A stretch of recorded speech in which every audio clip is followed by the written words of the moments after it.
काल आपण classification of the organism बघितलं, त्याच्यानंतर आपण बघितलं classification of the plant. The plant can be classify into the 2 parts. हे आपण बघितलं होतं. That is the cryptogram and phanerogam. The cryptogram म्हणजेच काय? The plant which do not have the fruits, seeds, flowers, all these things, and also they can be reproduced by the zygote formations. Means their reproductive organ cannot be seen, which is hidden. That's why it is called as an cryptograms. आता हे cryptogram classify आपण 3 types मध्ये बघितलेले आहेत. त्यातलं first आहे काल आपण बघितला हॅलोफायटा. आज सेकंड आपण बघणार आहोत ब्रायोफायटा आणि थर्ड विल द टेरिडोफायटा.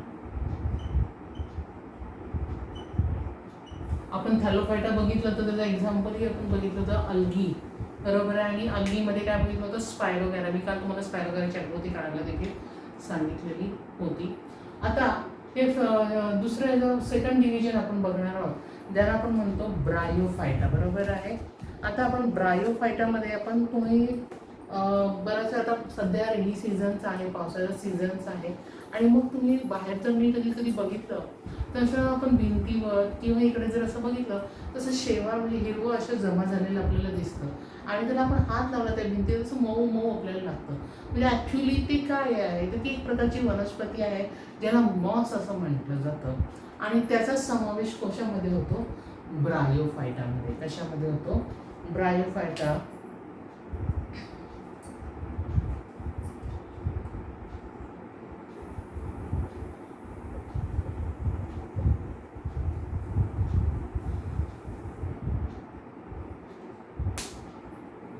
आता तुम्ही असं खरवडून पण काढताना हाताला सॉफ्ट फ्लॉप लागतं, त्याला आपण मॉस असं म्हटलं, बरोबर आहे. तर ब्रायोफायटा म्हणजे काय?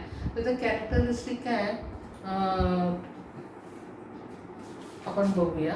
आता तुम्हाला माहिती आहे की हा जो group of this plants is called as a amphibians. ह्या ग्रुप ऑफ द प्लांटला आपण ॲम्फिबियन्स असं म्हणतो. आता तुम्ही म्हणाल ॲम्फिबियन्स आपण का म्हणतो? कारण it can be grows into the moist soil and they can be reproduce with the help of the water. म्हणजे they can for the reproduction process they can be need the water, बरोबर आहे. That's why it is called as an amphibian. ह्याला आपण amphibian म्हणजे first character it is called as an amphibian. amphibian का म्हटलं तर कारण ते grow in water and also they need the water for they grow in water and they grow in moist place.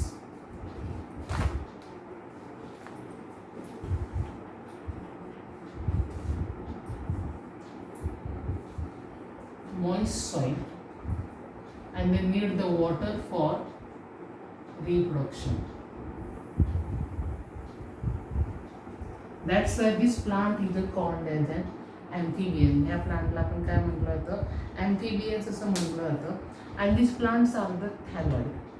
Means they are thalloid, multicellulars and autotrophic. जसं आपण थॅलोफायटामध्ये बघितलं होतं की युनिसेल्युलर आहे, पण हे जे आहे plant it is an autotrophics आहे, also it is a multicellular आहे.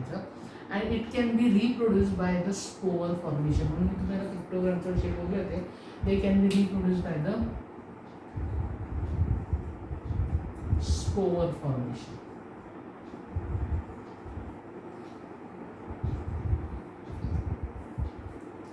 The structure of the plant body of the bryophytes are the stem-like, leaf-like, and the roots-like rhizoids are there. म्हणजे त्याला ॲक्च्युली स्टेम, रूट जे आहेत किंवा leaf-like म्हणजे leaf असे part नसतात, पण तुझे जे पार्ट्स असतात ते आपण बघताना आपल्याला असं वाटतं इट इज अ स्टेम-लाईक आहे, रूट-लाईक आहे किंवा लीफ-लाईक पार्ट्स आपल्याला दिसतात. म्हणून त्याचे पार्ट्स कसे आहेत? They are root like, stem like and the root means त्या रूटला काय म्हटलं जातं, रायझॉइड्स असं म्हटलं जातं. काय म्हटलं जातं, rhizoids. And the body structure is they have flat, त्याची बॉडी जी आहे ती flat and the ribbon like structure is there असं.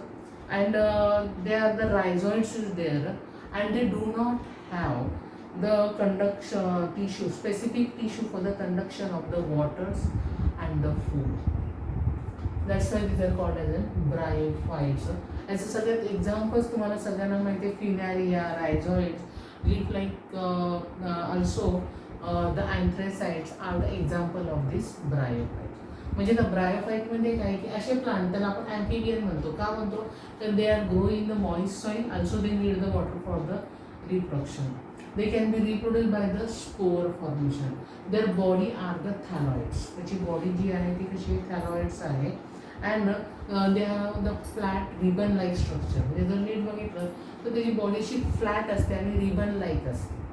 Structure is there's and they have the stem like, leaf like, root like parts. आणि त्या route like पार्ट्सला म्हटलं तर रायझॉइड्स. They are called as rhizoids and they do not have the specific conducting tissue. म्हणजे त्याच्यामध्ये कोणत्याही प्रकारचे conducting tissue असत नाही. आणि सगळ्यात म्हणजे याचं एक्झाम्पल तुम्हाला सांगायला माहिती,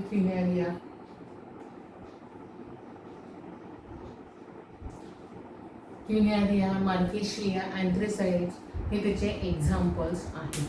म्हणजे हे ब्रायोफायटा म्हटलं की तुम्ही भिंतीवर आलेलं शेवाळ लक्षात ठेवायचं. आणि मग तुम्ही त्याच्याकडे ऑब्झर्व करून सांगायचं की पहिलं दे आर ॲम्फिबियन, मॉइस्ट प्लेसला ओलसर भिंतीवर वाढतात आणि ते need for the water for the reproduction. आणि ते रिप्रोड्यूस कशाद्वारे तर स्पोअर्समध्ये होतात, हे मात्र लक्षात ठेवायचं आहे. आता आपण पुढचं बघणार आहोत डिव्हिजन, ती म्हणजे टेरिडोफायटा.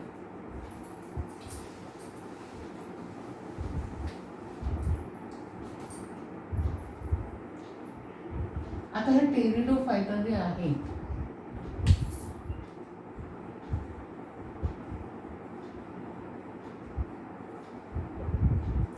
तुम्ही कधी बघितलं असेल ऑर्नामेंटल प्लांट कधी गार्डन्समध्ये, फर्न हे प्लांट तुम्ही ऐकलेलं आहे, बरोबर आहे.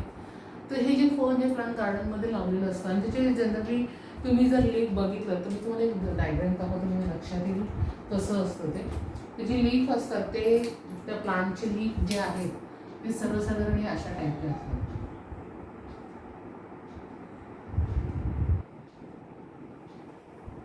आठवण असेल तुम्हाला, दोन्ही बाजूला इक्वलीची दांडी असते, दोन्ही बाजूला असतात ते called as an fern plant, ornamental plant आहे ते. आता हे जे आहे, हा ग्रुपचं जे प्लांट आहे it is an well develop. आतापर्यंत आपण बघितलं थॅलोफायटा बघितलं, ब्रायोफायटा बघितलं, आणि मग आता पुढची स्टेप आहे टेरिडोफायटा. तर टेरिडोफायटामध्ये these are the well develop plant. आता हे डेव्हलप प्लांट मीन्स कसं काय, it has a root, stem, leaves are there. म्हणजे आतापर्यंत आपण बघितलं होतं की थॅलोफायटामध्ये काही रूट नाही, स्टेम नाही, लीफ नाही, काही नाही, नो ऑर्गन इज देअर. ब्रायोफायटामध्ये काय की जे पार्ट्स आहेत ते रूट लाईक आहे, स्टेम लाईक आहे, लीफ लाईक आहे. परंतु टेरिडोफायटा म्हणजे काय की त्याच्यामध्ये well develop root, stem, leaves is there. नीट बघितलं आपण गार्डनमध्ये होतं की well develop root, stem is there and they have the specific conducting tissue. म्हणजे पहिल्या तर काय वेल डेव्हलप ऑर्गन्स आहेत, मीन्स ऑर्गन्सच म्हणते, root, stem, leaf and like that. and have this they have the specific separate conducting tissue for the conduction of the waters and the food. Specific conducting tissue.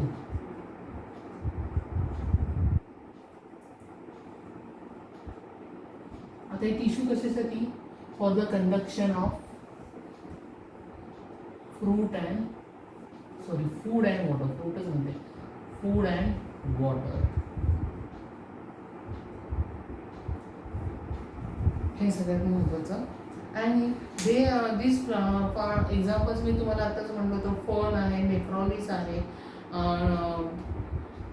त्याच्यामध्ये आणखी सेलेंजिनी आहे, lycopodium आहे, equisetum आहे. हे ज्या प्लांटचा समावेश हा टेरिडोफायटामध्ये होतं. आणि ते खास वैशिष्ट्य आहे या प्लांटचं, they are reproduced asexually bye the spore formation and sexually by the zygote formation. म्हणजे याच्यामध्ये रिप्रोडक्शन दोन्ही पद्धतीने होतं, सेक्शुअली पण होतं आणि असेक्शुअली होतं. It can be reproduce asexually by spore formation. आता तुम्ही मला स्पोअर फॉर्मेशन म्हणजे काय, तुम्ही कधी ते प्लांटचं जर बघितलं असेल तर त्याच्या पानाच्या मागच्या साईडला अशी ते डार्क ब्राऊन कलरचे स्पॉट्स दिसतात, बरोबर आहे. जे स्पॉट्स आहेत त्यालाच आपण काय म्हणतो, त्याच्यामध्येच काय असतात, स्पोअर्स असतात. काय असतात, स्पोअर्स असतात. Means they are asexually reproduce by the spore formation and sexually reproduce by the zygote formation. म्हणजे नीट बघा, आपण क्रिप्टोग्राम स्टडी करत होतो, बरोबर आहे. म्हणजे they do not have the flower, root, stem, all this, बरोबर आहे. बरोबर. आणि reproductive organ is hidden, that's why it is called as a cryptogram. आता क्रिप्टोग्रामचे 3 पार्ट बघितले आपण. 3 पार्टमध्ये ते डिवाइड केलं होतं. That is a Thallophyta, Bryophyta and Pteridophyta, बरोबर आहे. ब्रायोफायटामध्ये आपण एक्झाम्पल बघितलं होतं अल्गी, म्हणजे त्यांना कोणत्याही प्रकारचे ऑर्गन्स नाही, दे लिव्ह इन द वॉटर्स. आणि त्याच्यामध्ये आणखी एक एक्झाम्पल आपण फंगी बघितलेलं होतं. म्हणजे फंगी आर हेट्रोट्रॉप्स आणि अल्गी आर, मी तुम्हाला सांगितलं होतं, ऑटोट्रॉप्स आहे, बरोबर आहे, हे सांगितलं होतं. त्याच्यानंतर आपण बघितलं ब्रायोफायटा. ब्रायोफायटाचं खास वैशिष्ट्य काय, दे आर कॉल्ड अँफिबियन, कारण they grow in the moist soil and they can be required the water for the reproduction, बरोबर आहे. आणि आणखी काय वैशिष्ट्य आहे की ह्याला कोणत्याही प्रकारचे ऑर्गन नव्हते, पण इट हॅज ऑर्गन, म्हणजे it has root like, stem like, root like parts is theres in the rhizoids, बरोबर आहे, इन द ब्रायोफायटा. बरं, they do not have any conducting tissue, याच्यामध्ये कोणत्याही प्रकारचे कंडक्टिंग टिश्यू नाही आहे. They are multicellular and autotrophic. हे पण मल्टीसेल्युलर आहे, ऑटोट्रॉपिक्स आहे, हे पण ऑटोट्रॉपिक्स आहे. आणि पुढचा आपण बघतोय टेरिडोफायटा. म्हणजे ह्याच्यानंतर हा जरा डेव्हलप झाल्यासारखा वाटला. आता ते टेरिडोफायटा. टेरिडोफायटामध्ये काय की ह्याच्यामध्ये आपण root like, stem like part बघितलं ते. मात्र ह्याच्यामध्ये टेरिडोफायटामध्ये काय, this plants are well developed, root, stem, leaf, all this things, बरोबर आहे. आणि त्याच्यामध्ये पुन्हा काय की ह्याच्यामध्ये पण ब्रायोफायटामध्ये do not have the specific conducting tissue for the conduction of the water and the food. मात्र ह्याच्यामध्ये स्पेसिफिक कंडक्टिंग टिश्यू आहे, त्याच्यामध्ये स्पेसिफिक कंडक्टिंग टिश्यू ब्रायोफायटामध्ये नाही, त्याच्यामध्ये आहे. आणि सगळ्यात महत्त्वाचं म्हणजे काय की this Pteridophyta are reproduce both the way, asexually by the spore formation and sexually by the zygote formation is there's. And they do not bear the flowers and the fruit. हे सगळ्यात महत्त्वाचं, म्हणजे तिघांमध्ये कोणत्याही प्रकारचे नाही, means they do not bear the flowers and fruits. हे पण त्याचं एक कॅरेक्टरिस्टिक आहे का.